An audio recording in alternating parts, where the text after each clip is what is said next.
First take question 29. चलो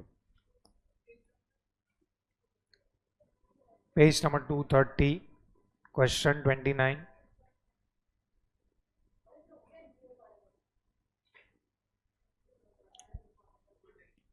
Again, from the following receipts and payment account for the year 1920 and under noted adjustments, prepare income and expenditure account and balance sheet as on 31st March 2020. So they have given receipts and payment account. Receipts side pay to cash introduced, to dispensary fees, to visit fees, to sundry receipts, and to sale of old newspapers. Then by rent, salary, stationery, postage and courier charges, drugs, drawings. What is meaning of this drawings? NPO में drawings कहाँ से आया? एक minute, कौन सा chapter चल रहा है? नॉट फॉर प्रॉफिट ऑर्गेनाइजेशन में ड्राइंग्स कहाँ से आया?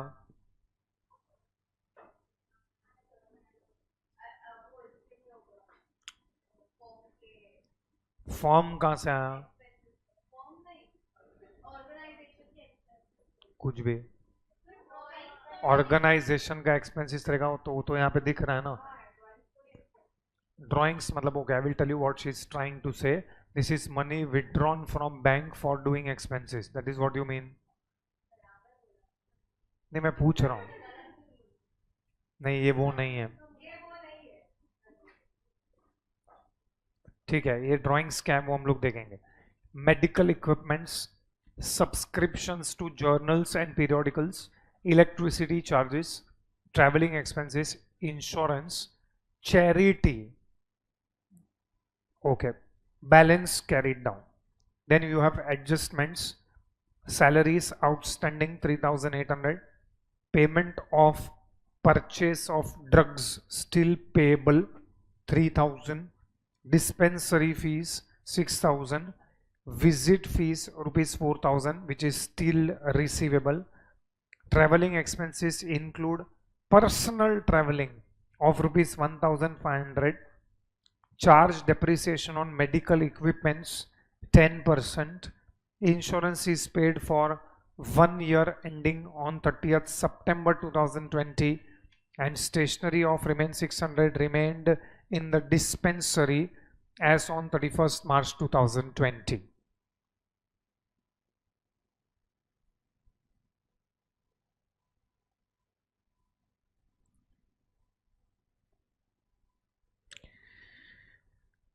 ओके, सो यहाँ पे हम लोग ने ऑलरेडी क्वेश्चन पढ़ा है. First of all of course we will draw और प्रिपेयर फॉर्मेट. बोलो सबसे पहले क्या बनाने का? तो बनाओ इनकम एंड एक्सपेंडिचर अकाउंट. आपके हिसाब से बनाना चाहिए. ओके, ओपनिंग बैलेंस शीट में क्या आएगा वो बता दो.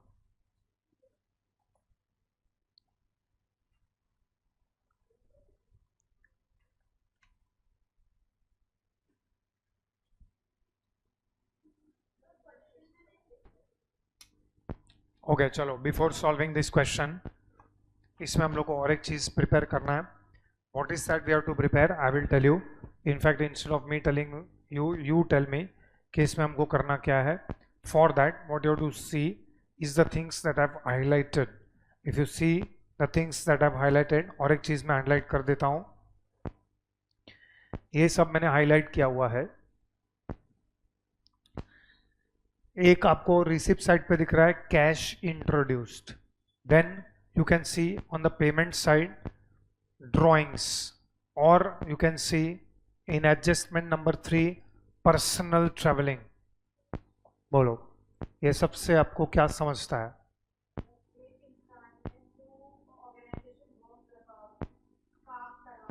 My first question is this an organization? नहीं, वो तो मुझे भी पता है, नाम नहीं है.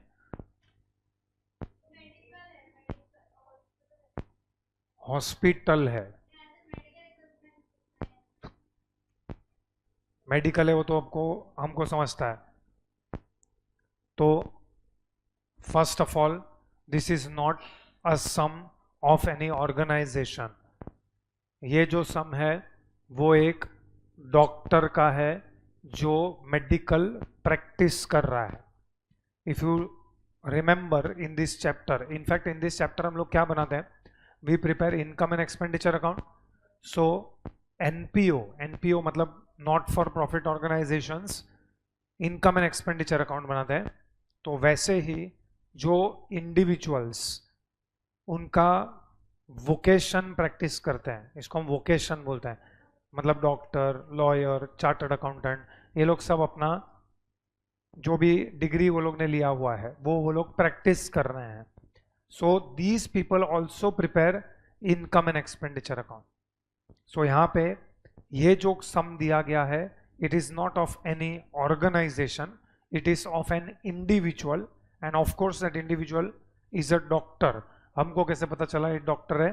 Because you can see there are lot of items which are relating to a medical profession, like you have medical equipments, then you can dispensary fees, you can also see visit fees, then we have drugs etc.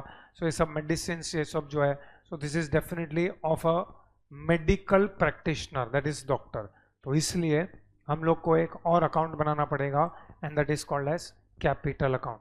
So उसके बाद उसी balance sheet के नीचे एक 5 line का capital account बना दो.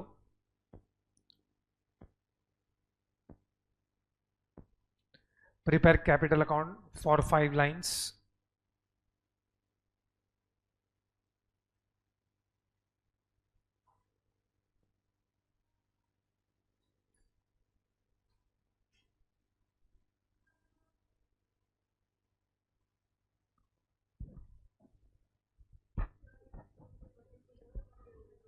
yes, particulars rupees बस.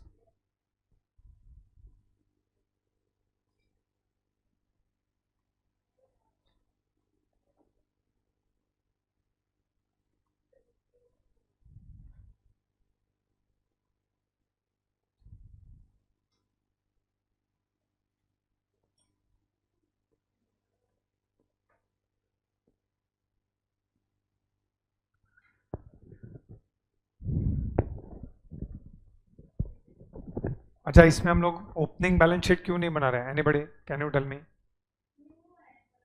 It is newly started. कैसे पता चला newly started?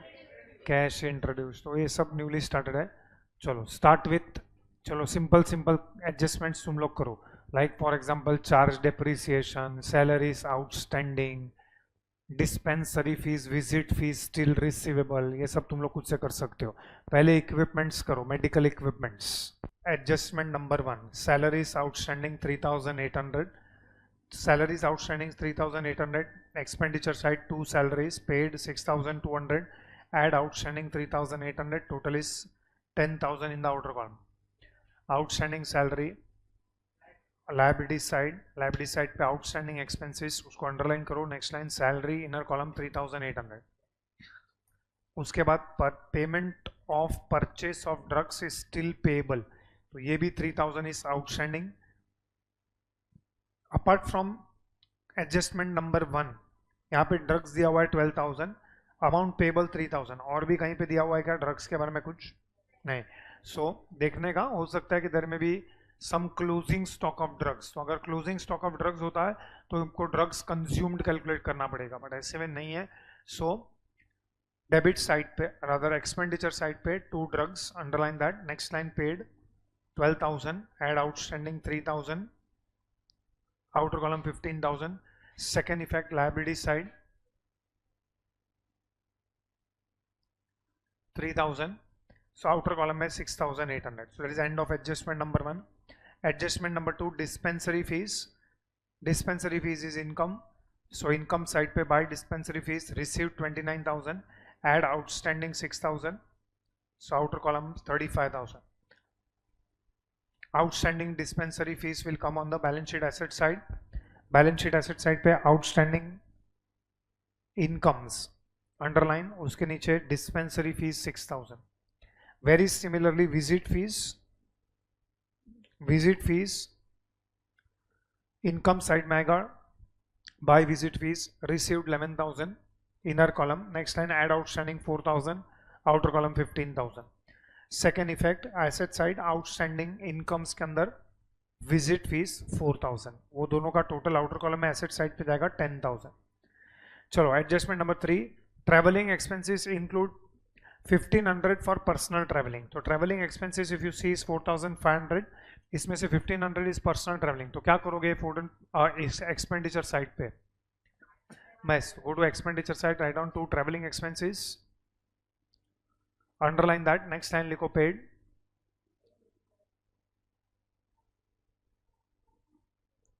To travelling expenses. Next line लिखो paid, inner column 4,500. Next line less personal travelling expenses.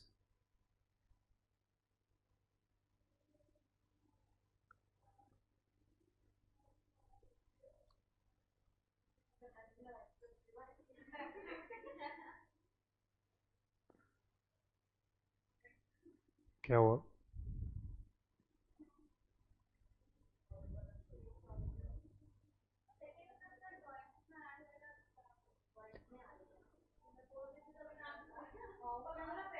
एक मिनट एक मिनट एक मिनट एक मिनट, शांति रहो, मैं करवा रहा हूँ. मैंने तुमको पूछा, बोला तुमको आपस में डिस्कस कर लो किधर आएगा, नहीं ना. गो टू बोलो, ये 1,500 इज व्हाट? ड्राइंग्स. तो ड्राइंग्स है तो कैपिटल अकाउंट में कौन सी साइड पे आएगा? कैपिटल अकाउंट में लिखो. टू ड्राइंग्स अलग से लिखो, किसी में ऐड करने का जरूरत नहीं. टू ड्राइंग्स ब्रैकेट में लिख दो, personal expenses, personal travelling sorry.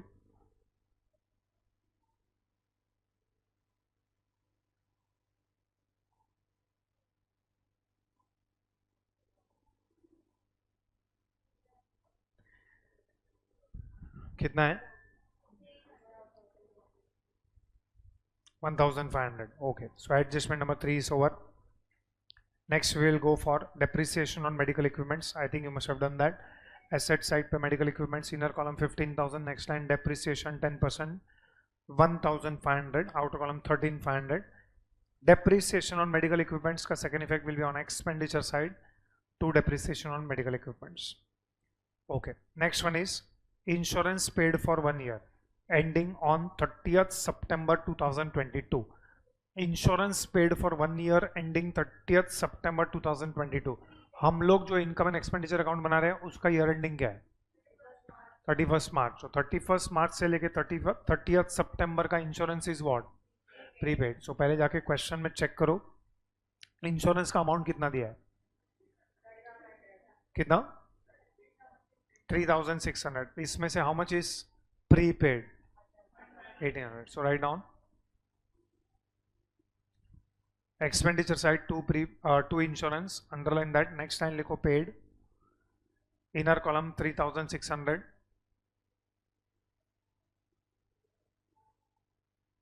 Next line less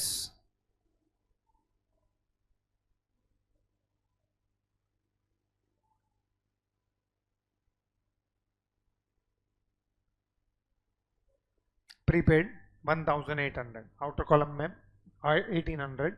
and balance sheet asset side prepaid insurance 1,800. stationery of rupees 600 remained in the dispensary as on 31st March 2020. so हम लोग को कैलकुलेट करना पड़ेगा stationery consume. go to expenditure side,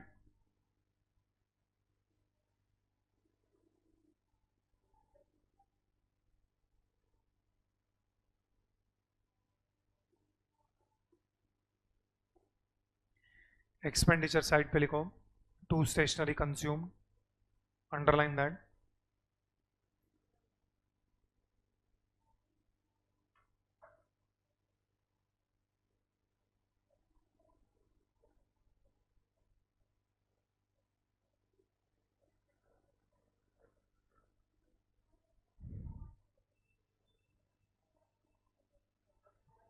next line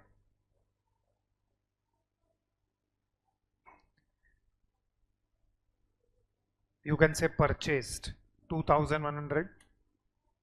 या paid भी लिख सकते हो 2100 inner column. Next line less stock या closing stock 600, outer column 1500.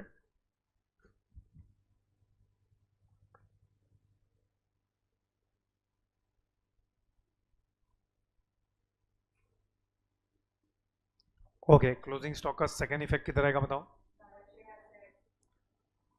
Balance sheet asset side. Stock of stationery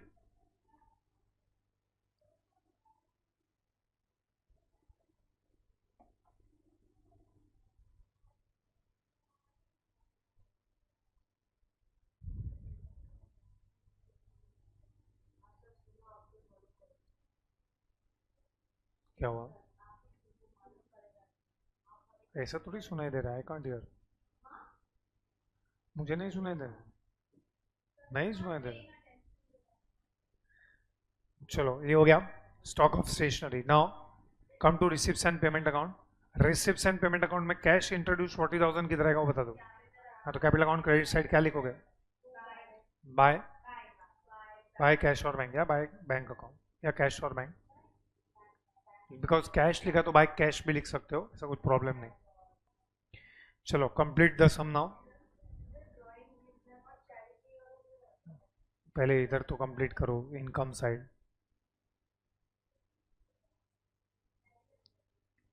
dispensary fees, visit fees हो गया है. Sundry receipts and sale of old newspapers, ये दोनों कौन से साइड पे आएगा? इनकम्स में आएगा. Rent is on expenditure. Postage and courier charges expenditure. Drawings will go to capital account debit side. 2 drawings अलग से लिखो.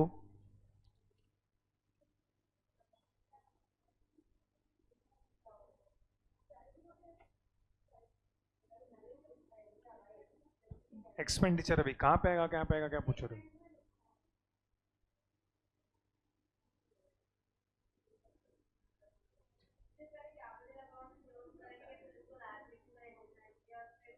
No, this surplus deficit capital में जाएगा, बाद में कैपिटल क्लोज होगा.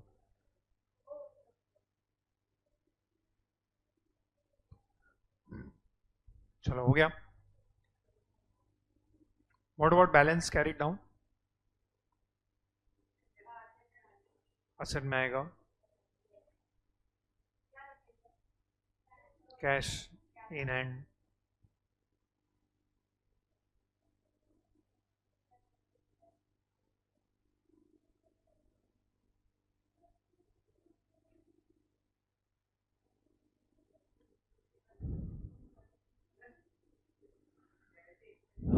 हाँ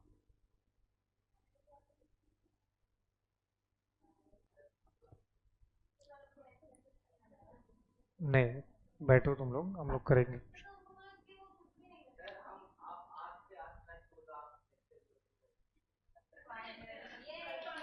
नहीं, लेट मी टॉक. आज मैं पूरा दिन 1:30 के बाद बात करता हूँ, देखता हूँ क्या है ये. नहीं, कल किधर है? कल तो मेरा लेक्चर है. ठीक है. ओके.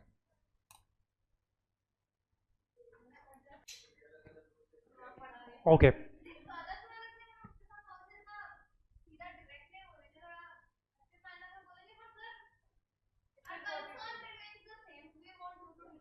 We have understood. तुमची भावना पूछ ले. चलो अभी take question number 3. We are going to C A foundation. अब ये चैप्टर में whatever sums are pending all of regarding C A foundation, slightly better level questions are there in this question. Question number 3, let us read this question. This question is already asked in this attempts exam May 25 for 12 marks. 12 mark के लिए ये same question, ये जो अभी foundation का attempt गया May 25 का, उसके अंदर ये सेम क्वेश्चन पूछा गया था. तो हमने हमारे स्टूडेंट्स को ये सब क्वेश्चंस करवाए थे. तो आई होप कि ऐसे ही कोई क्वेश्चन अपने टेक्स्ट बुक में आ जाता है तो you will be able to solve. The following was the receipts and payment account of EXC Club for the year ended 31st March 2022. All figures are in thousands. That is what is clearly mentioned about the receipts and payment account.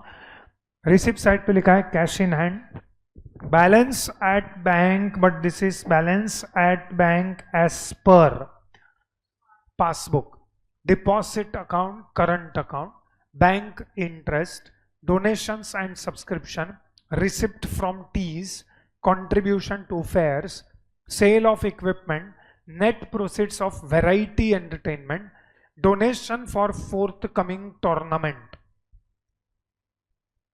groundsman fee, moving machine, rent of ground, cost of teas, fairs, printing and office expenses, repairs to equipment, honorarium to secretary and treasurer of 2021, balance at bank as per passbook, deposit account, current account and cash in hand. ये आपको एक receipts and payment account दिया हुआ है.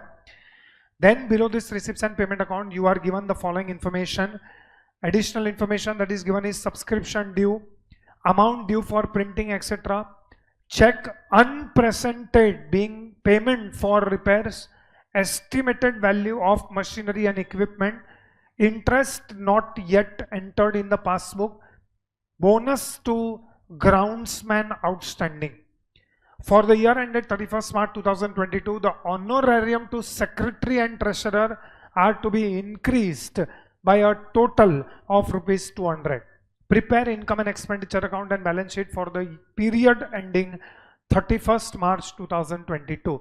That is what, again in the question they are asking us to prepare income and expenditure account and balance sheet. Chalo, come to the notebook. Let us prepare formats first.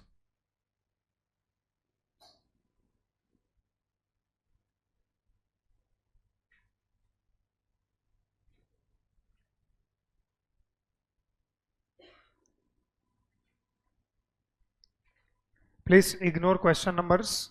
Question number may be different, or we can make it question number 3 here.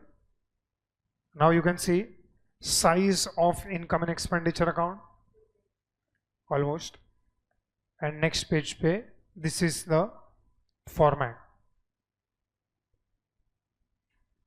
Please यही type का format बनाओ.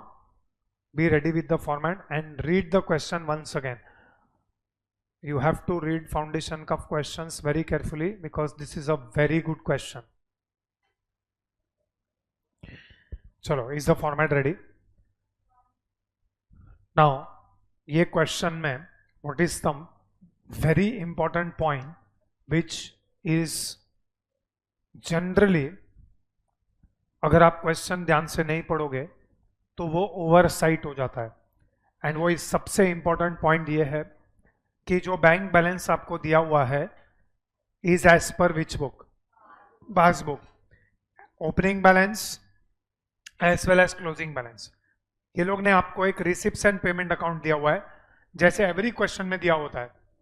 दे have given something called as receipts and payment account.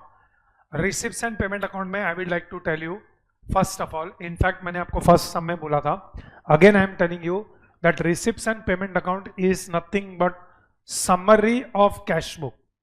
What is meaning of summary of cash book? Summary of cash book का मतलब यह है, आप लोग ने 11th स्टैंडर्ड में कैश बुक किया है, single column cash book, double column cash book, primarily double column cash book. तो उसके अंदर कैश का कॉलम होता है, बैंक का कॉलम होता है. If you want I will show you the format of single और other triple column cash book का मैं आपको फॉर्मेट बता सकता हूं.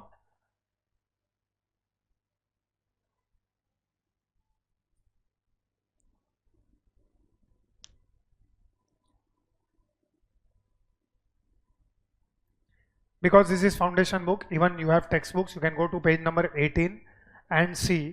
पेज नंबर 18 पे आप लोग को एक ट्रिपल कॉलम कैश बुक का फॉर्मेट दिया रहेगा.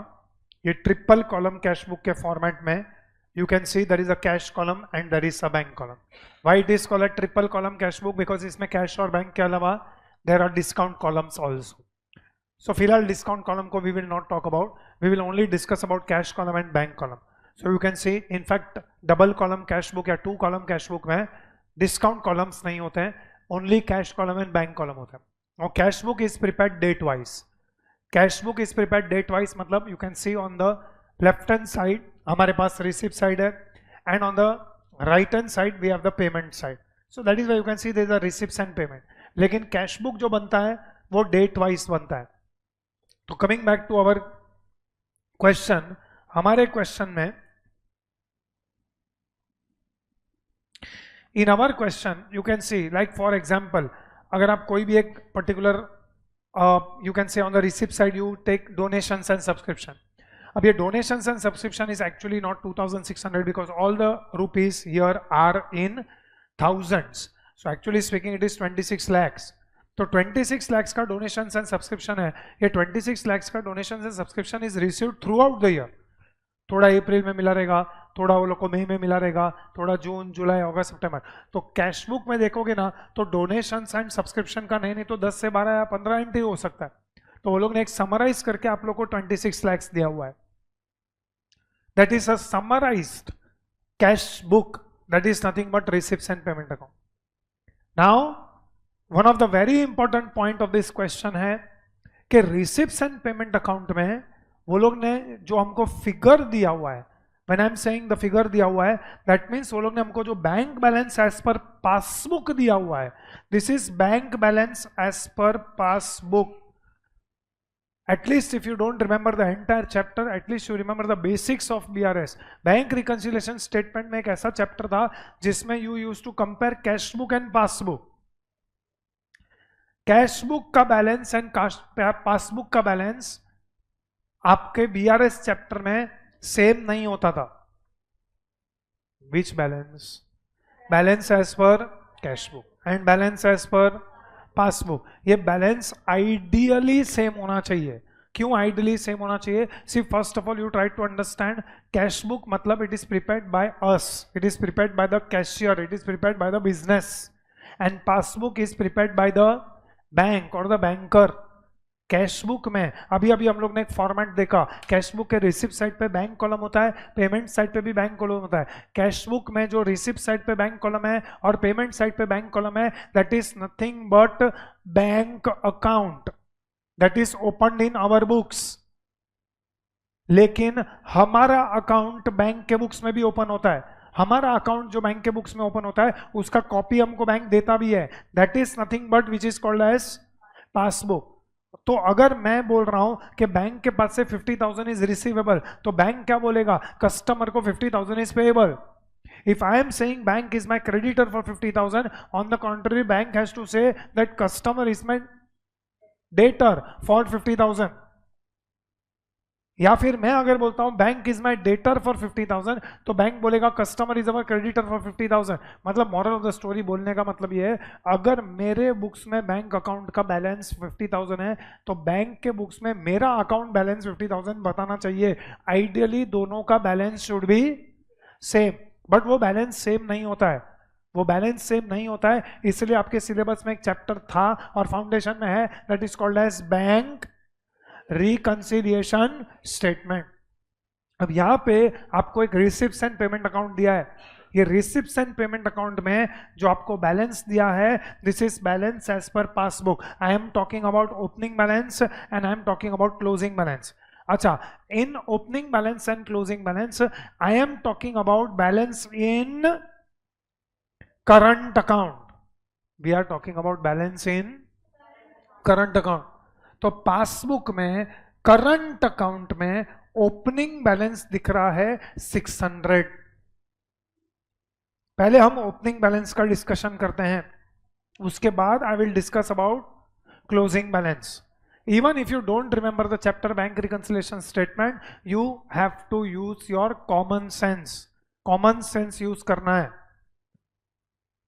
बिकॉज ये सम में ना यही इंपॉर्टेंट है, बाकी सब हम लोग ने किया हुआ है। ये अगर आपको पॉइंट समझ गया, if you understand this point of this question, then this question is nothing. As I already told you, this question appeared in May 25 recent examination for 12 marks. As it is question पूछ लिया वो लोग ने। ये जो नाम है ना, receipt from T's, ये सब भी चेंज नहीं किया है। If you want at the end of the sum, I will show you May 25 का question same है। Moving machine, rent of ground, ये exactly number of items are same. As it is copy paste वो लोग ने question पूछा है। Of course institute ने एक sincerely किया है, amounts change किए हैं, बाकी कुछ भी चेंज नहीं किया। Okay, coming back to my discussion, they have given balance as per passbook and I am talking about current account का balance as per passbook. लेकिन मैं जब मेरा books of accounts लिख रहा हूँ, in our books of accounts I cannot write balance as per passbook. I have to write balance as per cash book. जब हम लोग फाइनल अकाउंट्स बनाएंगे, हम लोग जो फाइनल अकाउंट्स बना रहे हैं, कैन यू टेल मी ये ओपनिंग बैलेंस है, तो ओपनिंग बैलेंस ऑफ बैंक कौन से बैलेंस शीट में आता है? Opening balance sheet. Opening balance sheet में कौन से साइड पे लिखोगे? असेट साइड पे, बरोबर है। लेकिन मैं असेट साइड पे bank balance as per passbook लिखूंगा कि bank balance as per cash book लिखूंगा? हमारे बुक्स में जब हम लोग लिखेंगे यहाँ पे बैलेंस शीट में, we will write balance as per cash book के पासबुक। कैश बुक के हिसाब से मुझे बैलेंस चाहिए, I don't want balance as per passbook. तो नाउ मेरा नेक्स्ट क्वेश्चन बहुत ध्यान से सुनो, अगर मुझे balance as per cash book चाहिए, can you tell me because of which transaction? You have to search in the question. आपको क्वेश्चन से सर्च करना पड़ेगा किस ट्रांजैक्शन के वजह से balance as per passbook and balance as per cash book अलग है। Interest not yet entered in the passbook is wrong, क्योंकि ओपनिंग में तो है ही नहीं। एक मिनट, वो क्यों नहीं ट्रांजैक्शन हो सकता है? पॉइंट नंबर 1, सबसे पहले वो ओपनिंग में तो है ही नहीं। Can you see interest not yet entered in the passbook? Opening में तो वो है ही नहीं, तो वो ट्रांजैक्शन नहीं हो सकता है। Point number 2, interest not yet entered in the passbook लिखा है, मतलब पासबुक में, पासबुक कौन बनाता है? तो बैंक ने जब नहीं लिखा इंटरेस्ट, तो मुझे कहां से पता चलेगा कि इंटरेस्ट में लिखना चाहिए? इंटरेस्ट पहले देता कौन है? अरे मेरे बैंक इंटरेस्ट कौन देता है? बैंक देता है, तो पहले बैंक रिकॉर्ड करेगा कि पहले मैं रिकॉर्ड करूंगा? बैंक रिकॉर्ड करेगा। तो जब बैंक ने पासबुक में रिकॉर्ड नहीं किया, तो मेरे कैश बुक में रिकॉर्ड करने का तो सवाल ही पैदा नहीं होता है। ये दूसरा रीजन है। पहला रीजन इज ओपनिंग में तो interest not yet entered in passbook दिया ही नहीं है, तो वहां पे है ही नहीं। तो this is not the transaction जिसके वजह से मेरा balance as per passbook and balance as per cash book अलग है। So which is the transaction जिसके वजह से balance as per cash book and balance as per passbook अलग है? Cheques unpresented being payment for repairs. Try to understand. फिलहाल आप लोग सिर्फ ओपनिंग पे फोकस करो। Cheques unpresented being payment for repairs 300।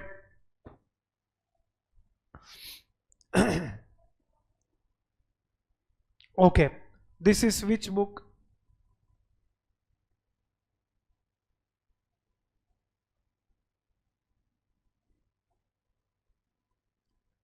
This is which book? Whenever I speak about cash book, I am speaking about which column? अभी अभी हम लोग ने कैश बुक का फॉर्मेट देखा, and you can C on cash book का format दोनों side पे you have bank column. I hope you remember this. Okay, now मैं क्या कर रहा हूँ कि मैं कैश बुक का एक छोटा सा डायग्राम ड्रॉ कर रहा हूँ। Of course this are all rupees in 1000। Please try to understand हम लोग क्या बोलना चाह रहे हैं।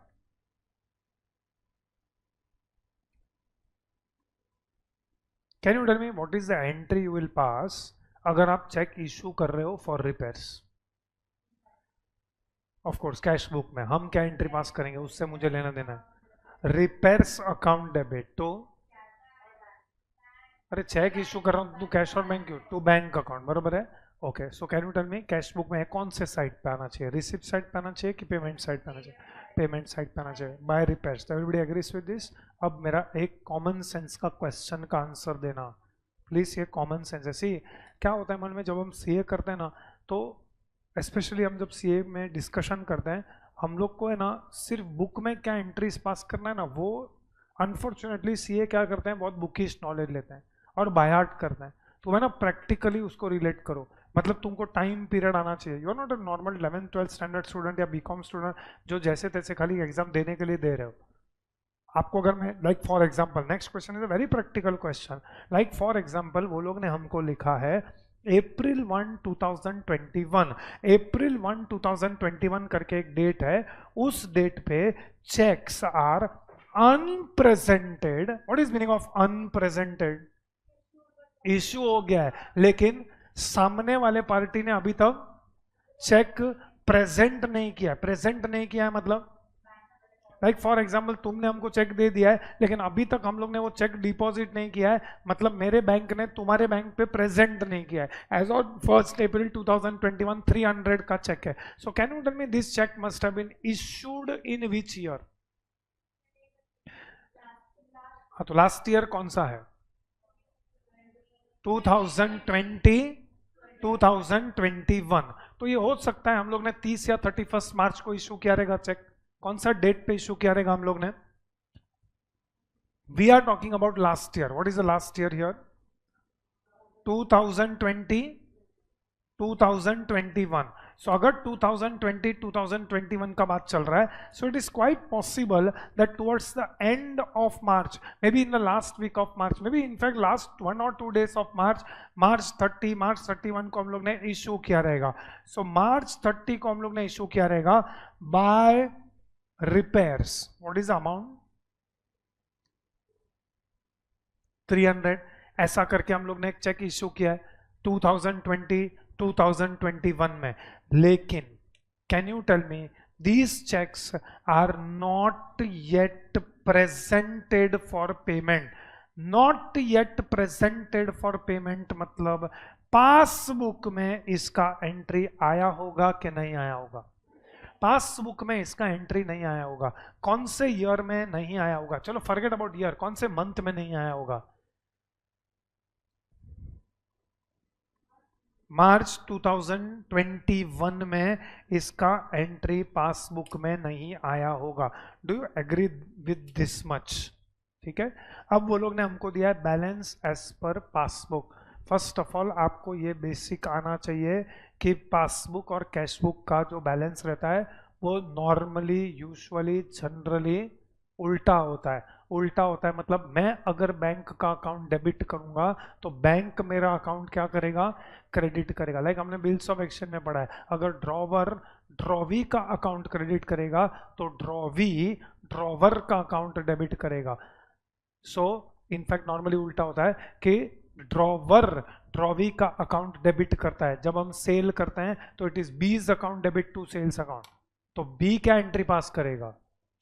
Purchase account debit to A's account. आपको सामने सामने दोनों पार्टीज के बुक में आना चाहिए एंट्री। सो कैश बुक ऐसा बुक है जो हम बनाते हैं, पासबुक ऐसा बुक है जो बैंक बनाता है। अगर मैं बैंक अकाउंट को क्रेडिट कर रहा हूं तो बैंक मेरा अकाउंट को क्या करेगा? डेबिट करेगा। तो जो एंट्रीज कैश बुक के क्रेडिट में या पेमेंट साइड पे आता है, those entries appear in the passbook on the debit side, and those entries which appear on the cash book debit side मतलब सिंपल लैंग्वेज, फॉर एग्जांपल मुझे check मिला, मैंने डिपॉजिट किया। अगर मुझे चेक मिला, मैंने डिपॉजिट किया तो मैं कैश बुक के डेबिट साइड पे लिखूंगा, मतलब मैंने बैंक का अकाउंट डेबिट किया है। तो अगर बैंक का अकाउंट में डेबिट कर रहा हूं तो बैंक मेरे अकाउंट को क्या करेगा? क्रेडिट करेगा। यस और no? Okay, so now can you tell me, ये जो बैलेंस दिया हुआ है हम लोग को बैंक बैलेंस, ये जो बैंक बैलेंस है इस ओपनिंग बैलेंस ऑफ बैंक मतलब balance as per passbook in current account is 600। और यहाँ पे हम लोग ने रिसिप्ट साइड पे लिखा हुआ है, रिसिप्ट साइड पे लिखा हुआ है मतलब मेरा कैश बुक में मार्च 31 को जब हम लोग ने बैलेंस कैलकुलेट किया रहेगा तब हमने लिखा रहेगा by balance carried down. Do you agree with this? By balance carried down. तो वैसे ही पासबुक में क्या आया रहेगा मार्च 31 को? To balance carried down. I don't know whether you understood this point और नो। मेरे बुक्स में क्या दिख रहा है? By balance carried down. तो पासबुक में क्या दिखेगा? अच्छा चलो मैं दूसरे तरीके से बताता हूं। अगर कैश बुक में डेबिट बैलेंस दिख रहा है, क्योंकि बाय बैलेंस कैरिड डाउन मतलब विच बैलेंस? Debit balance. क्योंकि नेक्स्ट ईयर मतलब 2021-22 में, in 2021-22 this will come on April 1 as to balance brought down. Do you agree with this? And वैसे ही पासबुक में 2021-22 में ये to balance carried down will come on April 1 as by balance brought down. I hope you understood this. अब जिसने भी ये question बनाया ना, उसने क्या किया मालूम है?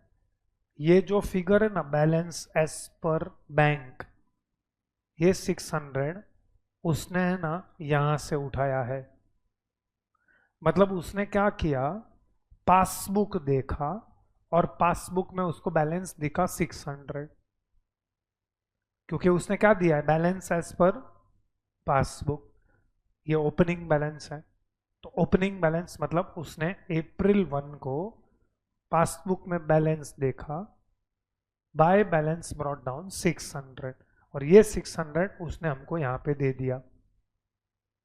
In fact I will reveal one more thing थोड़ी देर बाद। फर्स्ट ऑफ ऑल, ये सब फिगर्स जो यहां पे दिए है वो है ना, that is not as per cash book, this all figures are as per passbook.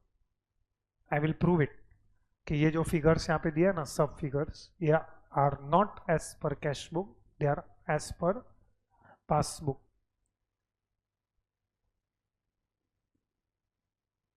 But थोड़ी देर के लिए फोकस ओनली ऑन दैट 600। उसने क्या किया मालूम है? पासबुक देखा और पासबुक में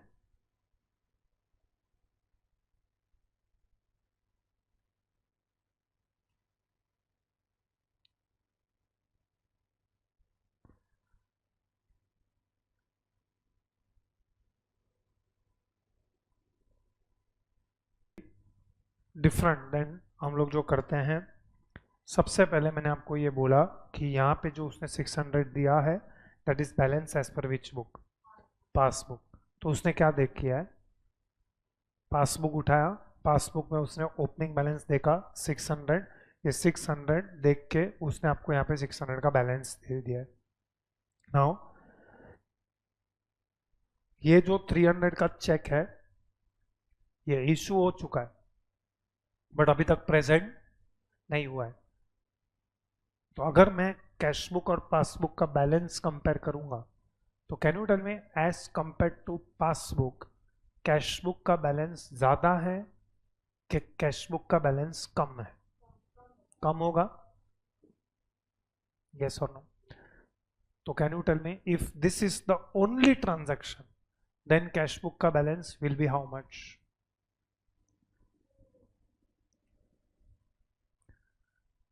पासबुक का बैलेंस 600 है, हमने एक चेक 300 का इशू किया है, वो मैंने कैश बुक में पेमेंट साइट पे रिकॉर्ड कर दिया है, लेकिन अभी तक पासबुक में उसका एंट्री नहीं आया। उसका एंट्री क्यों नहीं आया? क्योंकि हमने चेक हो सकता है 30 मार्च को इशू किया है और वो पार्टी ने अभी तक वो चेक प्रेजेंट नहीं किया है। वो पार्टी चेक अप्रैल में प्रेजेंट करेगा, अप्रैल में मतलब नेक्स्ट ईयर में प्रेजेंट करेगा। सो अगर वो पार्टी अप्रैल में प्रेजेंट करेगा तो मार्च में तो उसका एंट्री नहीं आया। तो इसके वजह से कैश बुक का जो बैलेंस है वो कितना होगा? पासबुक का balance, you rightly said, will be more as compare to cash book. तो कैश बुक का बैलेंस कितना होगा? 300। कैश बुक का बैलेंस मस्ट हैव बीन 300, क्योंकि ये 300 का एंट्री आ गया है। तो balance as per cash book, यही अगर balance as per cash book है, so can we say balance as per cash book is not 600, balance as per cash book is 300।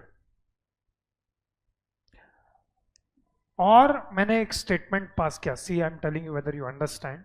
मैंने आपको बोला कि इसमें जो सब फिगर्स है ना, वो एज पर पासबुक है and not as per cash book, because अगर ये सब figures as per cash book है, ये सब मतलब यहां से लेके यहां तक एंड यहां से लेके यहां तक, if these figures are as per cash book, then उसका receipt and payment account tally नहीं हो सकता है। क्योंकि ऐसा नहीं हो सकता है कि आपका opening balance as per passbook हो, आपका closing balance as per passbook हो, लेकिन ये figures as per cash book हो। तो अगर ऐसा है तो आपका रिसिप्ट एंड पेमेंट अकाउंट दोनों साइड टैली ही नहीं हो सकता। You give opening balance as per passbook, you give closing balance as per passbook, but other figures are as per cash book. How will your receipts and payment account tally? It is not possible. Especially when opening balance and closing balance as per passbook and cash book are different. मुझे नहीं पता चला कि आपको ये समझा कि नहीं मैंने क्या बोला। टेक्निकली स्पीकिंग ऐसा नहीं हो सकता है कि opening balance and closing balance passbook के हिसाब से है, लेकिन बाकी के फिगर्स किसके हिसाब से हैं? कैश बुक के हिसाब से। तो आपका ये receipt and payment account tally नहीं होगा। तो having said that, these are not as per cash book, these are as per which book? Passbook. In fact all figures are as per passbook. अभी मैं आपको बोलूं क्या किया है, क्वेश्चन जिसने भी बनाया, मतलब थोड़ी देर के लिए प्रैक्टिकली सोचो, क्वेश्चन जिसने भी बनाया ना, उसने रिसिप्ट एंड पेमेंट अकाउंट तो दिया है, लेकिन उसने क्या किया मालूम है? पासबुक उठाया, पासबुक का जो भी क्रेडिट साइड है ना, क्रेडिट साइड, वो पूरा क्रेडिट साइड उठा के उसने यहाँ पे रिसिप्ट साइड पे दे दिया है, एंड पासबुक का उसने डेबिट साइड उठाया और डेबिट साइड पे जो भी फिगर्स है ना, वो उसने यहाँ पे पेमेंट साइड पे कॉपी कर दी। मतलब उसने कैश बुक या तो कैश बुक नहीं बनाया, पॉसिबिलिटी नंबर वन।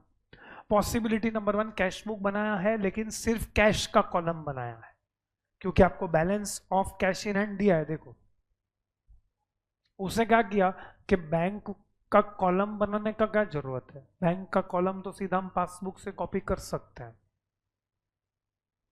तो कैश का कॉलम है मेरे पास, मतलब से for example I don't no, really I don't no, because they have not given the breakup, like for example donations and subscription, ये 2600 कैश में मिला है कि बैंक में मिला है, मुझे नहीं पता।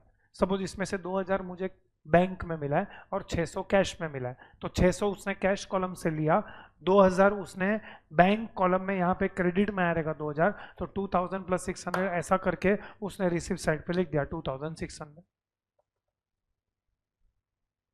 ये पॉसिबिलिटी नंबर टू है। पॉसिबिलिटी नंबर टू, या तो उसने कैश बुक ही नहीं बनाया, which is slightly difficult, because वो लोग ने किसका बैलेंस दिया है? कैश का बैलेंस दिखा है। तो I want to tell you, ये मैं क्यों समझा रहा हूँ, क्योंकि इसके आगे हम बहुत ही इंपॉर्टेंट कैलकुलेशन करने वाला है। क्योंकि ये डायरेक्टली, सपोज फॉर एग्जांपल ये क्वेश्चन अगर हम करते ही नहीं और ये डायरेक्टली एग्जाम में आ जाएगा ना, तो ऑलमोस्ट से 10 out of 9 students will do it wrong, क्योंकि पता ही नहीं चलेगा इसके अंदर कि ये पॉइंट है और ये पॉइंट हिडन पॉइंट है। सो ध्यान से सुनो मैं क्या बोल रहा हूँ। और what you do is go to working note, चलो साथ में करते हैं तो आपको समझेगा मैं क्या बोलने का कोशिश कर रहा हूं। सपोज थोड़ी देर के लिए हम लोग मान लेते हैं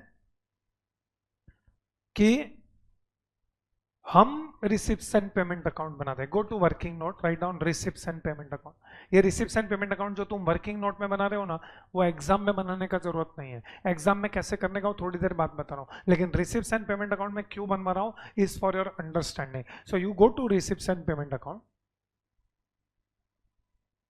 or rather you go to working and give the heading receipts and payment account.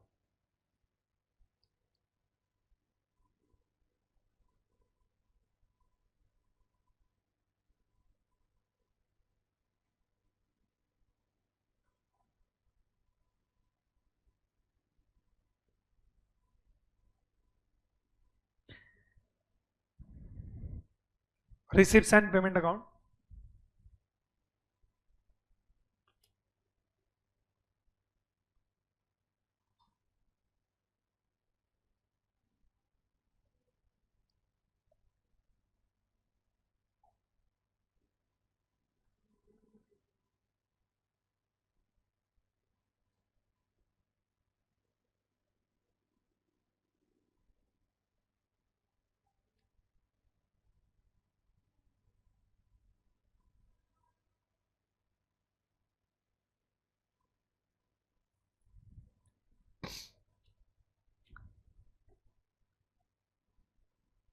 receipts and payment account, write down on the receipt side.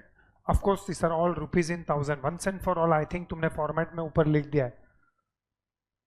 Have you written this in the format? All figures are in thousands. एक बार mention कर दो वो. All figures are in thousands.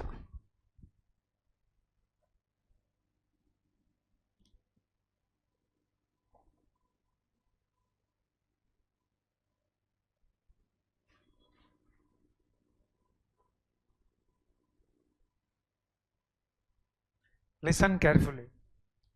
Again I say listen carefully. अब जो हम receipts and payment account बना रहे हैं ना, इसके अंदर जो हम फिगर्स लिखने वाले हैं, these are the figures as it would appear in which books. अरे पासबुक के हिसाब से तो रिसिप्ट्स एंड पेमेंट अकाउंट उसने बना के दिया है, वो कब से तो चिल्ला रहा हूं. तो अब जो आप रिसिप्ट्स एंड पेमेंट अकाउंट बना रहे हो, that is taking figures as it would have appeared in which book? Cash book. Cash book के हिसाब से रिसिप्ट्स एंड पेमेंट अकाउंट बना रहे हैं हम लोग. सो डेबिट साइड पे लिखो टू बैलेंस ब्रॉट डाउन.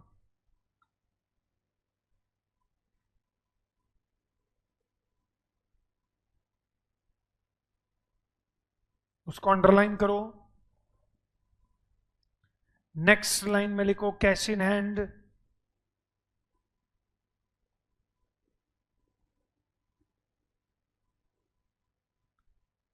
उसका amount will be 100.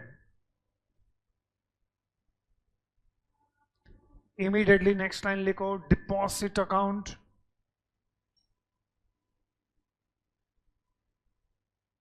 Deposit account में कोई प्रॉब्लम नहीं है, whether it is as per cash book और पासबुक, ऐसा कोई हमको ट्रांजैक्शन नहीं दिया है.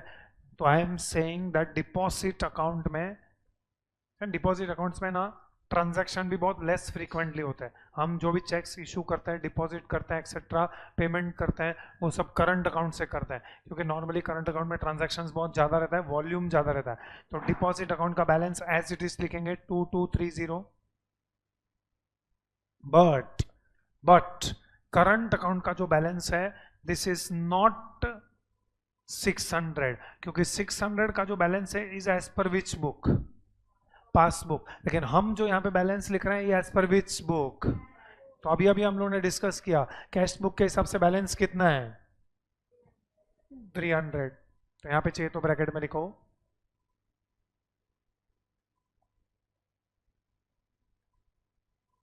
600 minus 300, that is 300. Okay, now bank interest. ये जो 30 का बैंक इंटरेस्ट है, ये बैंक इंटरेस्ट जो हमको दिया है यहाँ पे, वो लोग ने कौन से बुक से कॉपी करके दिया हुआ है?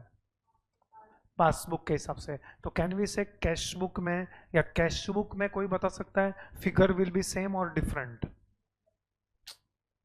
अरे यार सोच समझ के बोलो ना यार. कैन वी से कैश बुक में फिगर विल बी सेम और डिफरेंट? से आपको विजुअलाइज करना पड़ेगा. It is not that easy. आपको विजुअलाइज करना पड़ेगा कि अगर मैं कैश बुक बनाएगा, और ये एक्चुअली आप है ना जब सीए बनोगे, आर्टिकलशिप में जाओगे, सपोज फॉर एग्जांपल अभी मैं ही हूँ, अभी मैं ना क्या करूंगा मालूम है, मेरा बैंक स्टेटमेंट उठा के मेरे सीए के ऑफिस में सबमिट करूंगा, तो वो उधर बैठी क्या करेगी मालूम है? अकाउंटेंट वो पासबुक से मेरा कैश बुक बनाएगी. ये तुमको प्रैक्टिकली करना पड़ेगा, जो हम प्रैक्टिकली कर रहे हैं.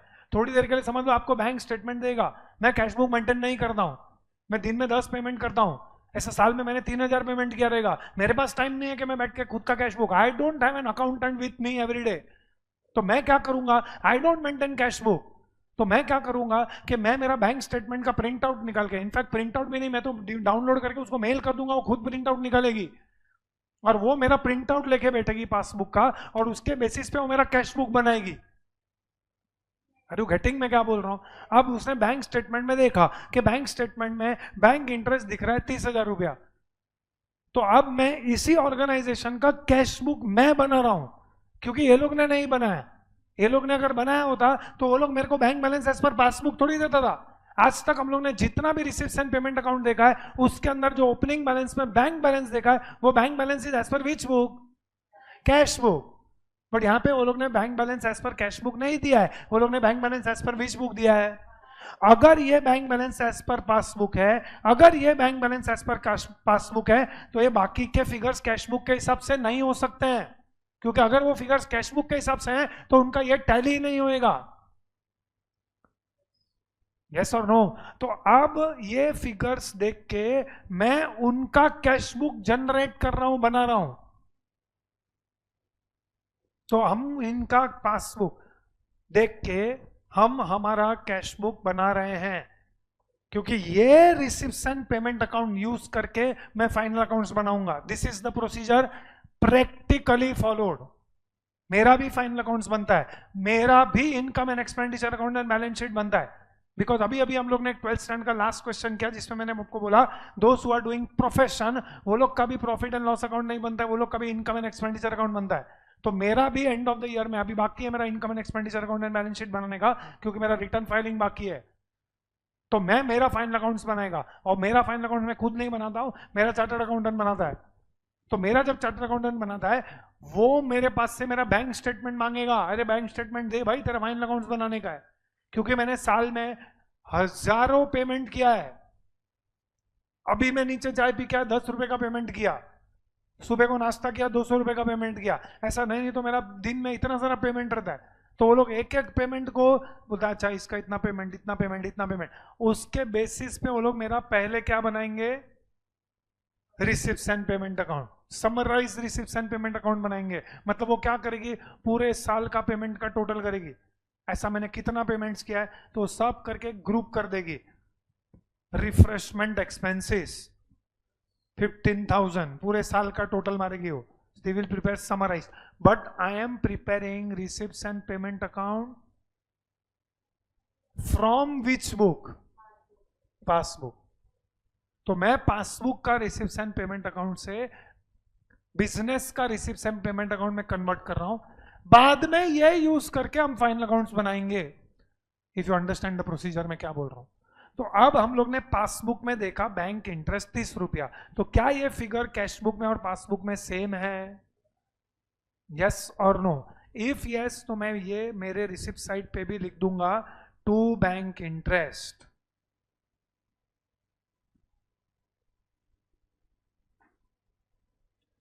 To bank interest 30, then to donations and subscription. I want to first discuss and then we will write.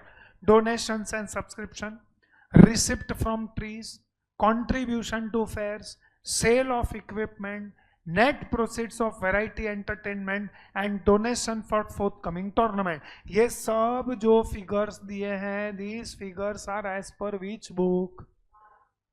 Passbook, बराबर है। अब उससे मैं कैश बुक बना रहा हूं, तो उसको मैं कैश बुक में लेके आ रहा हूं। तो क्या ये फिगर्स पासबुक के जो हैं और कैश बुक में वो सेम रहेंगे क्या अलग रहेंगे?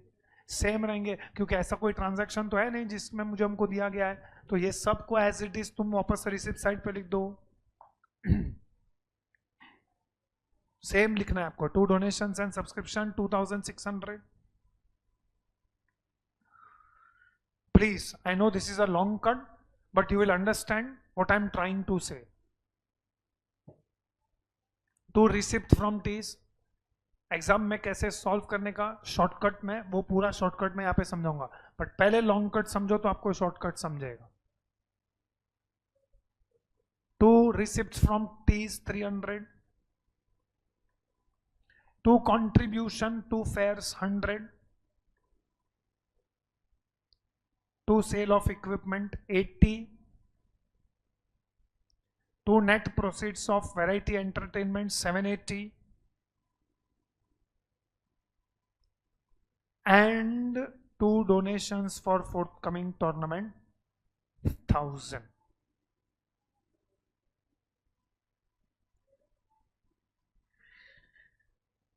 Okay, now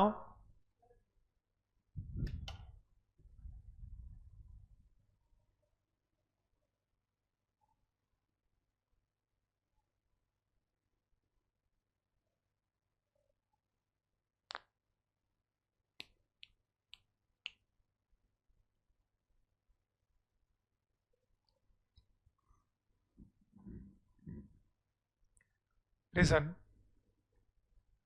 there is one last time मैं आपको एक पॉइंट बताता हूं। आई थिंक ये पॉइंट बताने से आपको समझ जाएगा कि हम कर क्या रहे हैं. सपोज फॉर एग्जांपल आपने देखा groundsman fee 750. What is this groundsman fee? First of all it is a payment. तो हमने ग्राउंड्समैन फी को है ना पेमेंट किया, ग्राउंड्समैन को पेमेंट दिया 750. Actually it is 7,50,000 because it is rupees in thousand. Rupees in thousand मतलब सबके आगे 3 0 है. सो 7,50,000 का मैंने पेमेंट किया है. ये जो पेमेंट है ना, दिस पेमेंट इज गिवन और it is as per which book? Passbook. मतलब पासबुक में दिखा रहेगा ग्राउंड्समैन फी 750. क्या वो पेमेंट एंड कैश बुक का पेमेंट दोनों का फिगर सेम है या अलग है? सेम है, क्योंकि ग्राउंड्समैन फी में ऐसा कोई ट्रांजैक्शन नहीं है cheque issued to groundsman but not presented for payment. Suppose मैंने उसको चेक इशू किया है लेकिन अभी तक उसने पेमेंट नहीं किया है, तो मतलब पासबुक में अमाउंट कम है और कैश बुक में अमाउंट ज्यादा है. सपोज मैंने उसको एक 50,000 का चेक इशू किया रहेगा लेकिन अभी तक वो ग्राउंड्समैन ने चेक को प्रेजेंट नहीं किया है, तो कैश बुक में 800 रहेगा लेकिन पासबुक में 750 दिखेगा, क्योंकि मैंने पेमेंट ज्यादा कर दिया है बट अभी तक उसने प्रेजेंट नहीं किया. बट ऐसा कोई ट्रांजैक्शन नहीं दिया है. Now because nothing such transaction is given, obviously groundsman fee as per passbook and groundsman fee as per cash book is the same. So यहाँ पे अब पेमेंट साइड पे आ जाओ. पेमेंट साइड पे लिखो by groundsman fee 750. Please go through this process ताकि आपको पता चलेगा कि प्रैक्टिकली कैसा होता है. एंड फिर I will show you shortcut also. Moving machine 1500. Rent of ground 250.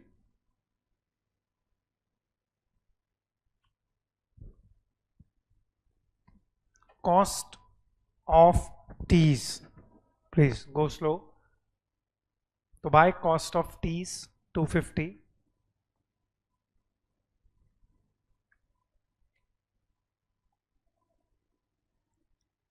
Next, buy fares 400.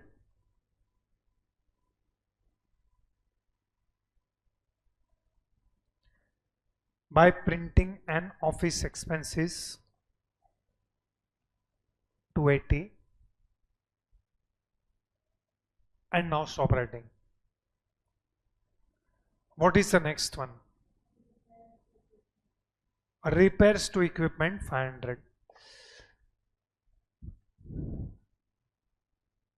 कोई बताएगा?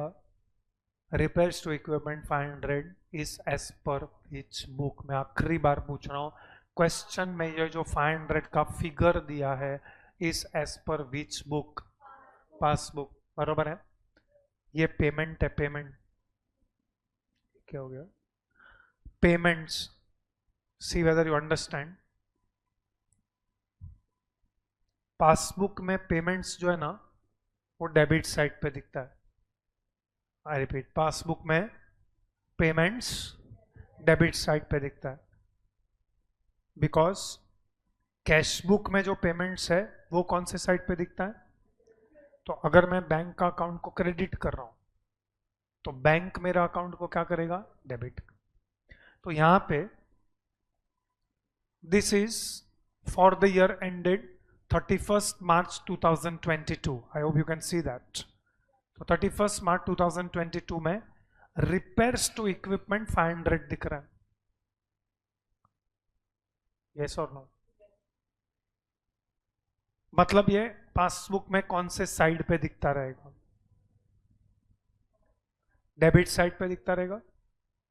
अब बैंक क्या लिखेगा? बैंक थोड़ी रिपेयर्स टू इक्विपमेंट लिखेगा. बैंक तो लिखेगा टू चेक क्लियरिंग टू ये वो. लेकिन हमको समझने के लिए मैं क्या लिख रहा हूं कि ये जो चेक्स मैंने इशू किया था वो किसके लिए इशू किया था? इधर तक समझ में आया? कितना अमाउंट दिख रहा है?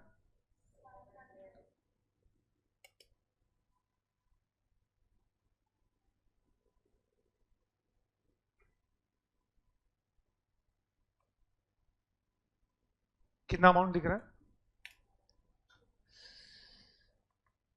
500. कैन वी से ये पूरे साल का 500 है? यस और no? This is as per which book? Yes और नो? ये 500 में 300 लास्ट ईयर का रहेगा। क्यों? क्योंकि वो 300 कैश बुक में हम लोग ने ऑलरेडी लास्ट ईयर में रिकॉर्ड कर लिया है, और लास्ट ईयर के पासबुक में वो 300 तो आया ही नहीं है डेबिट साइड पे। से फॉर एग्जांपल वो कस्टमर ने 4 अप्रैल 2021 को वो चेक प्रेजेंट किया, तो पासबुक में तो entry would have come on 4 April to clearing करके 300 रुपीज। Yes sir? तो ये जो 300 का एंट्री है पासबुक में 300 का, that is relating to the last year. Actually ये 300 2020-21 में आ जाता अगर मेरा सप्लायर उसी मंथ में या उसी ईयर में प्रेजेंट कर देता वो चेक, लेकिन उसने 2021 में प्रेजेंट नहीं किया, मतलब उसने 31 मार्च 2021 तक प्रेजेंट नहीं किया। उसने कब प्रेजेंट किया? Okay, I will show you, don't go anywhere, just stay here. मैं प्रैक्टिकली बताता हूं आपको मैं क्या बोलना चाह रहा हूं। ऐसा ना तुम लोग ने 11th में भी एक सम किया रहेगा, मतलब तुम लोग का short and long term memory दोनों लॉस है। देखो यहां पे, this is cash book of which month? Cash book of which month है ये? मार्च। लेकिन पासबुक ये कौन से मंथ का है देखो, बरोबर है? मतलब cash book and passbook are of 2 separate months, बरोबर है? अब देखो यहां पे हमने रमेश को 1,50,000 का चेक इशू किया था। कभी इशू किया था? 24 मार्च। तो कौन से बुक में एंट्री आया है? कैश बुक में एंट्री आ गया। कौन से साइड पे आया है? Payment side. और रमेश ने यही चेक कौन से मंथ में प्रेजेंट किया है? तो अप्रैल के पासबुक में आया है। लेकिन कैश बुक में कौन से मंथ में आया है? मार्च में आया, क्योंकि रमेश ने उसको प्रेजेंट अप्रैल में किया है। तो वहां पे यही सिचुएशन है। यहां पे क्या सिचुएशन चल रहा है? इन दिस क्वेश्चन 300 का चेक, 300 का जो चेक था was issued in March but was presented in April. तो हमको जो 500 दिया हुआ है क्वेश्चन में, ये 500 का amount is as per passbook, which will include 300 का unpresented cheque of last year. Okay, तो इसमें से मतलब करंट ईयर का कितना है? Do you agree with this? कि इसमें से 200 is for which year? Current year. अभी आप चेक करो, ये जो 200 का चेक पासबुक में आ गया है, क्या बोला मैंने? 200 का चेक पासबुक में आ गया है, मतलब this is issued as well as presented for payment. तो ये 200 का जो है वो कैश बुक में भी आया ही रहेगा। एक्चुअली तो पहले कैश बुक में आता है, बाद में पासबुक में आता है, क्योंकि हम चेक इशू करेंगे तभी तो जाके वो प्रेजेंट करेगा। अच्छा, अब ये 300 का चेक देखो, issued in which year? Last year. Cleared in which year? Current year. ये 200 का check issued in which year? Cleared also in which year? अब वो टेबल के नीचे देखो, there were some checks which were unpresented at the end of the year also, which is 260. ये 260 का check is issued in which year? मतलब कौन से बुक में आया रहेगा? कैश बुक में आया रहेगा। मतलब कौन से बुक में आया रहेगा? कैश बुक में आ रहेगा, मतलब कैश बुक में हमने टोटल रिपेयर्स के लिए कितने का चेक्स इशू किया है करंट ईयर में? 460। लेकिन ये 260 का चेक नीचे पासबुक में दिख रहा है कि नहीं दिख रहा है? नहीं दिख रहा है। क्यों नहीं दिखेगा? क्योंकि अभी तक वो 31 मार्च 2022 को 31 मार्च 2022 को दिस चेक्स रिमेन अनप्रेजेंटेड। मतलब कौन से बुक में आया है बट कौन से बुक में नहीं आया है। मतलब अगर आप ये रिसिप्ट्स एंड पेमेंट अकाउंट जो बना रहे हो, if this is as per cash book, तो कैश बुक के हिसाब से as per cash book what is the amount of repairs that will come? 460। तुमने 460 का चेक इशू किया ना करंट ईयर में? यस और नो? तो यहां पे अगर आपको लिखना ही है बाय रिपेयर्स, जो हम ऑफ कोर्स लिखेंगे,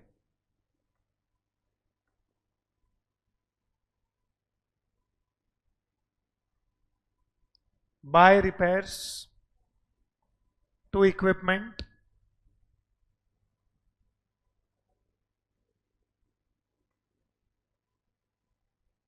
बोलो what will be the amount that we will write here. तो इसमें लिखो 500 माइनस 300 प्लस 260। ये 500 का फिगर पासबुक के हिसाब से है। इसमें से 300 का जो चेक है वो लास्ट मंथ में इशू किया था, वो ये मंथ में क्लियर हुआ रहेगा, इसलिए मैंने माइनस किया। प्लस 260 इसलिए किया है क्योंकि वो करंट ईयर में इशू किया है बट वो अनप्रेजेंटेड है। मुझे जो फिगर चाहिए ना वो कैश बुक के हिसाब से चाहिए।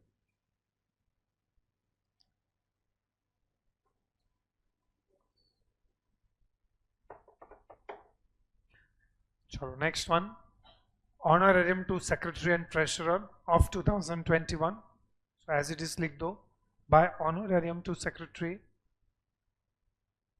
and treasurer of 2021 400,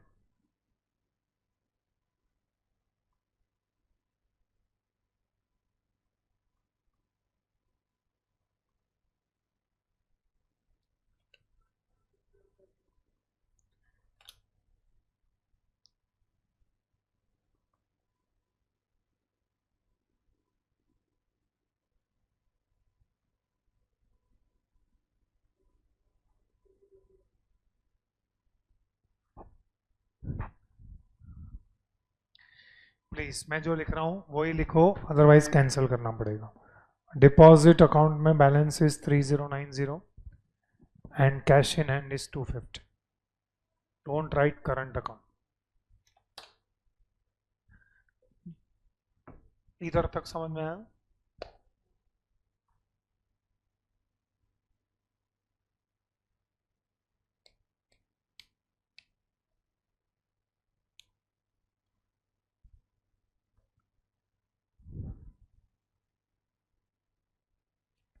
अभी तक हम लोग ने सॉल्यूशन चालू ही नहीं किया है, हाँ? हम क्वेश्चन ही बना रहे हैं और ये प्रैक्टिकल लाइफ में हम ऐसा ही करना पड़ता है। जब आप प्रैक्टिकल लाइफ में फाइनल अकाउंट्स बनाओगे तो पहले पासबुक से काम नहीं होएगा, क्योंकि पासबुक में तो जो ट्रांजैक्शन है वो बैंक के हिसाब से रिकॉर्डेड है। पहले तो तुम्हारे हिसाब से कैश बुक बनाओ कि अगर हम हमारे हिसाब से कैश बुक बनाएंगे तो लाइक फॉर एग्जांपल सपोज तुमने इसका फाइनल अकाउंट्स बनाया, रिपेयर्स कौन से साइड पे आता है? सपोज कोई स्टूडेंट रहेगा, उसने सिंसियरली क्वेश्चन पढ़ा, उसने बैलेंस एज पर पासबुक पढ़ा, balance as per cash book पढ़ा, उसने ये दोनों बैलेंस एज पर पासबुक है उसको उसने कन्वर्ट किया balance as per cash book, और बाद में वो फाइनल अकाउंट्स बनाने का चालू करेगा। और फाइनल अकाउंट्स बनाने के टाइम वो रिपेयर्स पे आएगा। रिपेयर्स को आप किधर दिखाओगे? एक्सपेंडिचर साइड पे दिखाओगे। रिपेयर्स को आप एक्सपेंडिचर पे 500 दिखा ही नहीं सकते हो, आपको रिपेयर्स एक्सपेंडिचर साइड पे दिखाना पड़ेगा ₹460, क्योंकि ये साल का रिपेयर्स का expenditure is 460 not 500। And don't say कि 300 इज आउटस्टैंडिंग, क्योंकि 300 आउटस्टैंडिंग नहीं है, तुमने पेमेंट कर दिया था लास्ट ईयर लेकिन बैंक में उसका एंट्री नहीं आया, और बहुत जन को ये तो पता ही नहीं है। Forget about students. कि ये जो रिसिप्ट्स एंड पेमेंट अकाउंट है is as per passbook. That is all I want to say. Anyways, यहां पे करंट अकाउंट का बैलेंस कितना दिया है? 150. यस और no? So of course this balance is as per which book? जो आपको 150 का बैलेंस दिया है, 150 का जो बैलेंस दिया है, दैट 150 का balance is as per which book? Please listen and try to understand. ये 260 का जो एंट्री है, ये कौन से बुक में आ चुका है? कैश बुक में. तो फिर से मैं समझाना चाहता हूं क्योंकि वहां पे बहुत सारा क्लटर है. This is which book? This is which book? Passbook. 260 का एंट्री कौन से बुक में आ चुका है? कैश बुक में आ चुका है बाय रिपेयर्स. 260 बरोबर है. एंड पासबुक में अभी तक ये 260 का एंट्री नहीं आया. क्यों नहीं आया है? बिकॉज हमने चेक इश्यू कर दिया बट सामने वाले ने अभी तक प्रेजेंट नहीं किया पेमेंट. तो पासबुक में अगर तुमने बैंक अकाउंट क्रेडिट किया तो बैंक तुम्हारा, सॉरी, तुमने बैंक अकाउंट अगर क्रेडिट किया तो बैंक तुम्हारा अकाउंट क्या करेगा? डेबिट. बट अभी तक बैंक ने तुमको 260 का डेबिट नहीं किया. क्यों नहीं किया? अरे तुमने चेक इश्यू कर दिया है. तुम्हारा बैंक बैलेंस कब कम होएगा? जब वो प्रेजेंट करेगा, तुम्हारे बैंक में पैसा लेने जाएगा. तुम्हारे बैंक ने अभी तक उसको पेमेंट नहीं किया है, तो तुम्हारा बैंक बैलेंस कम नहीं हुआ है. तो तुम्हारे बैंक में पासबुक तुमने देखा तो पासबुक में बैलेंस दिख रहा है 150 by balance carried down, sorry, to balance carried down 150. मतलब तुम्हारे पासबुक के हिसाब से बैलेंस 150 दिख रहा है. तो कोई बताएगा कि कैश बुक का बैलेंस विल बी मोर कि कैश बुक का बैलेंस विल बी लेस? एक पेमेंट है जो तुमने बताया है लेकिन बैंक ने वो पेमेंट नहीं बताया है. तो तुम्हारा कैश बुक का balance is more as compare to passbook के less as compare to passbook?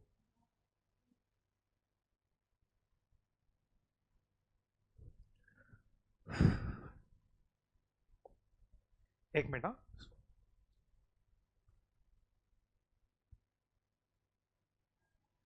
मैं बैंक को समझ लो. This is unbelievable. ओपनिंग में जब समझाया तब सबने आंसर दिया. अब क्लोजिंग में वही क्वेश्चन पूछ रहा हूं तो पता नहीं क्यों आंसर नहीं दे रहे. मैं बैंक हूं, तुमने मेरे पास अकाउंट ओपन किया, तुमने चेक इशू किया 260 का, तुमने उसका एंट्री पास किया कि नहीं किया? तो तुम्हारा बैलेंस कम हो जाएगा कि बढ़ जाएगा? कम हो जाएगा. नहीं, अब मैं पूरा समझा के रहूंगा. मैं बैंक हूं, मैंने अभी तक वो चेक रिसीव ही नहीं किया, तो बैंक में तुम्हारा बैलेंस कम दिखेगा कि ज्यादा दिखेगा? तो आप मुझे बताओगे कि कैश बुक के हिसाब से बैलेंस कम है कि ज्यादा है? कैश बुक के हिसाब से. Did I tell you see the number and till the answer?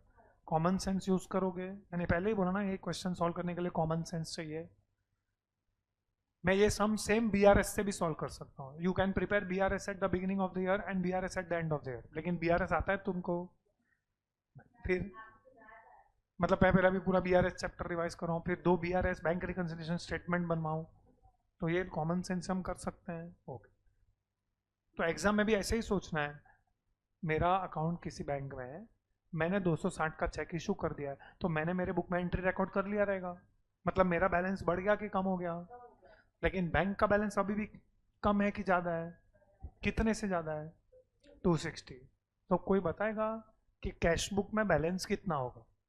Can you use your calculator और your mind and tell me how much must have been cash book का बैलेंस? अच्छा, एक simple और simple कर देता हूँ. 150 plus 260 के 150 minus 260? 150 minus 260 मतलब कैश बुक के हिसाब से 110 का ओवरड्राफ्ट है. यस और नो? मतलब कैश बुक्स के हिसाब से overdraft is credit balance. To balance carried down cash book में कितना दिखता रहेगा? 110. यस और नो। तो तुम्हारे रिसिप्ट्स एंड पेमेंट अकाउंट में आ जाओ, वहां पे आएगा to balance carried down,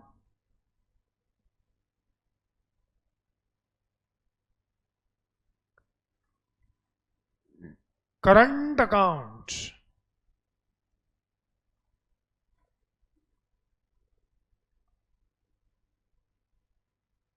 $150 minus $260, so both the sides total is $7,630.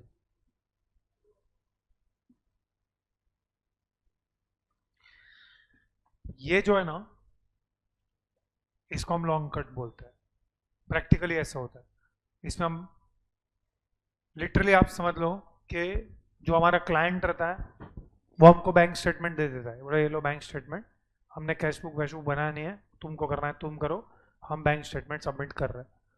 तो आप लिटरली क्या करते हो, आप कैश बुक बनाते हो क्लाइंट का, उसमें करंट ईयर में ऐसे बहुत सारे चेक्स रहेंगे जो प्रेजेंट हुए रहेंगे, जो इशू लास्ट ईयर में किए रहेंगे, तो वो ये साल के कैश बुक में आप नहीं लिखोगे,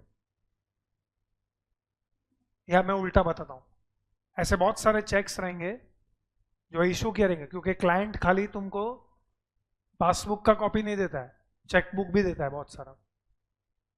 गए लोग चेक बुक, क्योंकि चेक बुक में सब लोग काउंटर भरते हैं, इसके लिए everybody, I don't know whether you have seen cheque book first of all, not देखा है, आई डोंट नो वेदर तुमने भरा है उसको कि नहीं, क्योंकि चेक बुक के आगे या पीछे काउंटर रहता है। 50 लीफलेट या 20 लीफलेट का चेक बुक है, तो आप जितने चेक्स इशू करते हो तो आप काउंटर भरते हो, तो आपने देखा काउंटर भरा हुआ है, लेकिन अभी तक पासबुक में उसका एंट्री नहीं दिख रहा, मतलब cheques are issued but not presented for payment. तो जब आप कैश बुक बना रहे हो तो आप उसको पेमेंट में लिखोगे, ये प्रैक्टिकली होता है। एग्जाम में अपने पास इतना टाइम नहीं होता कि हम लोग ये पूरा receipt and payment account recreate करें, तो इसका एक शॉर्टकट है। तो शॉर्टकट क्या है, तो इसी पे काम करना है हमको, यही रिसिप्ट एंड पेमेंट अकाउंट। अब मैं शॉर्टकट बता रहा हूं, यही क्वेश्चन जब एग्जाम में आया था अभी, आई एम नॉट एक्सपेक्टिंग कि ये क्वेश्चन एग्जाम में आया तो तुम पूरा रिसिप्ट एंड पेमेंट अकाउंट फिर से बनाओ, हाँ, लेकिन तुमको ये पता होना चाहिए कि जो अब हम कर रहे हैं वो करना चाहिए।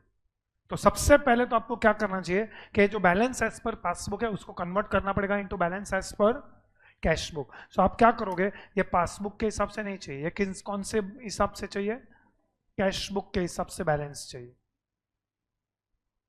ये कैश बुक के हिसाब से बैलेंस अगर आपको चाहिए तो यहां पे है करंट अकाउंट में, ये हम लोग ने ऑलरेडी डिस्कस किया कि cheques were issued but they are not presented for payment, मतलब पासबुक का बैलेंस 300 से ज्यादा है, आपने 300 का चेक इशू कर दिया है, मतलब कैश बुक का बैलेंस 300 से कम हो गया, लेकिन पासबुक में अभी तक वो 300 का एंट्री नहीं आया, तो उसके वजह से पासबुक का बैलेंस 300 से ज्यादा है, मतलब कैश बुक का बैलेंस कितना है 300, बराबर है। देखो आपका डेबिट साइड, रिसिप्ट साइड 300 से कम हुआ, अभी अगर आप दोनों साइड टोटल करोगे ना तो आपका receipt and payment account tally ही नहीं होगा, मतलब या तो रिसिप्ट साइड पे ही दूसरा कोई आइटम 300 से बढ़ना चाहिए, या तो पेमेंट साइड पे 300 से कम होना चाहिए। तो ये जो 300 का चेक है जो आपने लास्ट टाइम इशू किया था वो ये साल में प्रेजेंट हुआ रहेगा, मतलब वो ये साल के रिपेयर्स एंड इक्विपमेंट 500 के अंदर रहेगा, तो इसको मैं माइनस कर दूंगा इसके अंदर से, तो 200। अब अगर आप टैली करोगे तो ये टैली होगा, क्योंकि दोनों साइड 300 कम किया ना, बराबर है। सिमिलरली क्लोजिंग बैलेंस,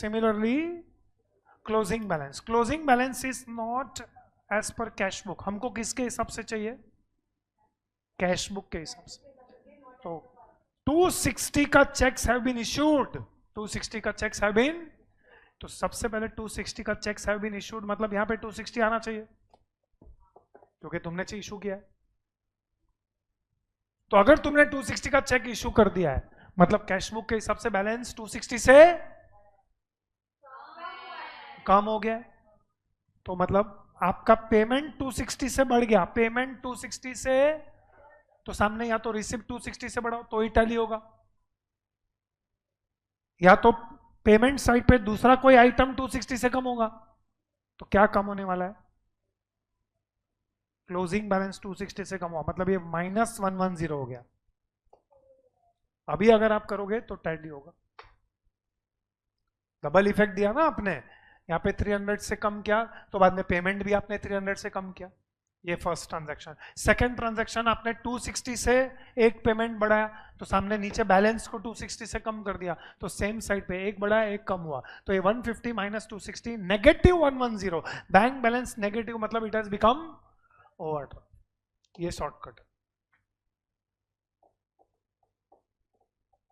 तो एग्जाम में जब ये सम आया ये अटेम्प्ट में, अब I don't see this some coming for next at least 5 to 6 attempts.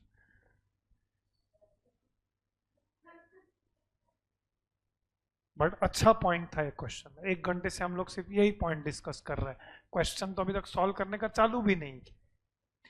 और इनफैक्ट अब ये क्वेश्चन में कुछ नहीं है। इनफैक्ट ये क्वेश्चन हम लोग जो 15 मिनट में हम कर सके उतना करेंगे, बाकी का क्वेश्चन आप होमवर्क भी कर सकते हो।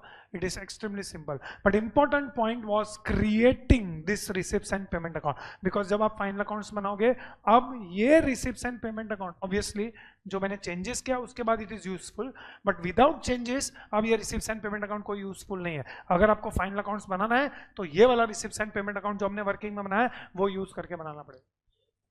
Obviously, you have to also consider this additional information. ठीक है, तो शुरू हो जाओ।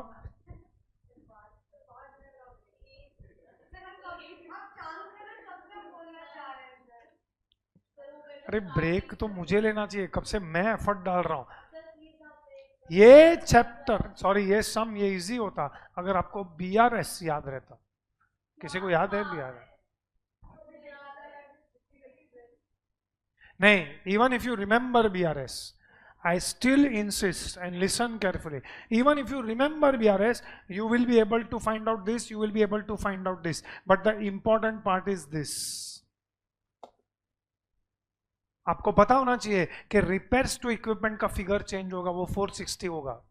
क्योंकि अगर आप ओपनिंग बैलेंस चेंज करोगे, चलो आपने opening balance closing balance change कर लिया, फिर भी आपका receipts and payment account tally नहीं होगा, क्योंकि वहां से आपने 300 माइनस किया है, यहां से आपने 260 माइनस किया, तो आपका receipts and payment account tally नहीं होगा। बट स्टूडेंट वो करता ही नहीं, रिपेयर्स टू इक्विपमेंट का फिगर चेंज नहीं करता। और इंस्टीट्यूट में ये जो सजेस्टेड आंसर दिया है उसमें ये सब कुछ किया ही नहीं है। वो लोग ने BRS बनाया, BRS बनाने से वो लोग को ये 300 मिला, ये 110 मिला ओवरड्राफ्ट, बस इतना किया है। और जब वो लोग ने receipts and payment, sorry income and expenditure बनाया, डायरेक्टली रिपेयर्स टू इक्विपमेंट 460 ले लिया, कोई एक्सप्लेनेशन नहीं, कुछ नहीं। तो एवरीबडी इज वंडरिंग कि 460 आया किधर से, रिपेयर्स टू इक्विपमेंट तो 500 दिया है।